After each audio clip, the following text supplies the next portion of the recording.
Halo semua, perkenalkan kami dari kelompok 1 yang terdiri dari Nawaf, absen 22, Areta, absen 5, Zahra, absen 30, Ara, absen 21, dan Kasya, absen 13. Hari ini kita akan membahas tentang demokrasi di Indonesia. Demokrasi di Indonesia dibagi menjadi 4, yaitu liberal, terpimpin, Pancasila, dan reformasi. Tapi sebelumnya, tahu nggak sih demokrasi itu apa?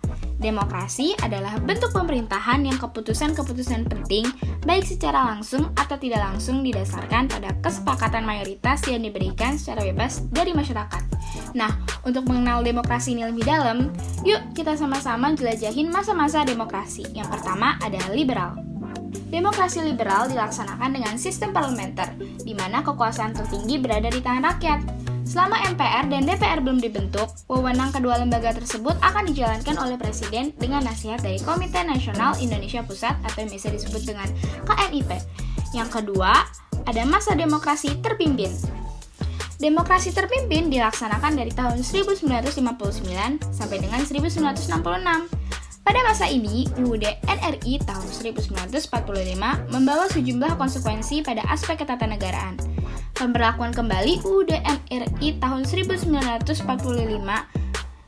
tanggung jawabnya ada di tangan Presiden, sedangkan menteri-menteri merupakan pembantu Presiden. Demokrasi Pancasila merupakan perwujudan dari sila keempat, yaitu kerakyatan yang dipimpin oleh hikmat kebijaksanaan dalam permusyawaratan perwakilan.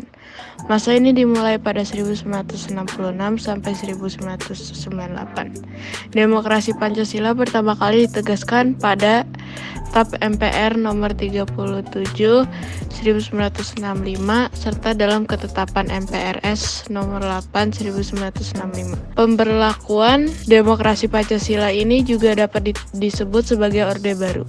Demokrasi reformasi. Pada masa ini masih menggunakan demokrasi Pancasila, tetapi dengan ditambahkan perbaikan pelaksanaan dan peraturan-peraturan. Masa ini dimulai setelah lengsernya Presiden Soeharto pada tahun 1998. Selain itu, pemberlakuan amandemen terhadap UUD terselesaikan serta terciptanya format politik baru dengan disahkannya Perundang-undangan Bidang Politik dan Susunan Kedudukan MPR dan DPR. Kelebihan dan kekurangan masing-masing masa demokrasi. Yang pertama adalah masa parlementer. Kelebihannya adalah kebebasan individu dijunjung tinggi dan adanya hak kontrol manusia. Selanjutnya adalah kekurangannya, yaitu yang pertama, rakyat terlalu individual. Kedua, terjadi kesenjangan sosial dan ekonomi. Dan ketiga, penyalahgunaan pers untuk menyebarkan hoaks. Lalu pada demokrasi terpimpin, kelebihannya ialah yang pertama, diadakannya pemilu pertama.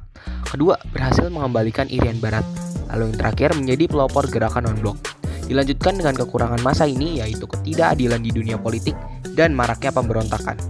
Kemudian kelebihan dari demokrasi Pancasila, yaitu pertama, hak asasi manusia dijunjung tinggi. Kedua, pembangunan dilakukan secara menyeluruh. Sedangkan kekurangannya adalah pertama, masyarakat bisa terlalu bebas dalam membuat kerusuhan. Kedua, terjadinya salah penafsiran dalam reformasi. Selanjutnya adalah kelebihan demokrasi Pancasila pada masa reformasi, yaitu pertama, tuntasnya amandemen terhadap UUD 1945. Dan kedua, diselenggarakan pemilihan secara langsung terhadap presiden dan kepala daerah. Namun, kekurangan pada demokrasi ini adalah pertama, kebebasan di masyarakat terlalu tinggi, dan terakhir, pengetahuan tentang politik relatif rendah. Demokrasi di Indonesia. Demokrasi di Indonesia saat ini masih dalam tahap berkembang. Beberapa hal dalam wujud menjalankan demokrasi sudah dilakukan. Contohnya seperti melaksanakan pemilu, pembagian kekuasaan, dan dihargainya segala perbedaan yang ada tanpa adanya diskriminasi di hadapan hukum dan pemerintahan. Namun, belum semua terlaksana dengan baik, sehingga masih membutuhkan banyak perbaikan. Prinsip kewenangan dan tanggung jawab antar lembaga negara di Indonesia. Prinsip yang paling utama membentuk lembaga negara, yaitu demi kesejahteraan masyarakat dan dapat bermanfaat bagi masyarakat dengan cara pembentukan lembaga-lembaga negara dapat menjamin hak-hak dasar yang dijamin oleh konstitusi. Kesejahteraan masyarakat adalah poin utama dengan adanya lembaga-lembaga negara ini. Kebijakan alternatif untuk mengatasi masalah di demokrasi Indonesia. Aspirasi rakyat seharusnya didengar karena salah satu bentuk demokratis adalah kebebasan berpendapat. Selain itu, peraturan-peraturan yang menyeleweng dari Pancasila dan Undang-Undang Dasar 1945 seharusnya dihapuskan. Setelah itu, hukuman bagi para pelaku KKN, korupsi, kolusi, dan nepotisme seharusnya dilebihi dan bukannya dikurangi masa tuntutannya. Terima kasih telah menonton video kami. Semoga informasi yang diberikan bermanfaat. Wassalamualaikum warahmatullahi wabarakatuh.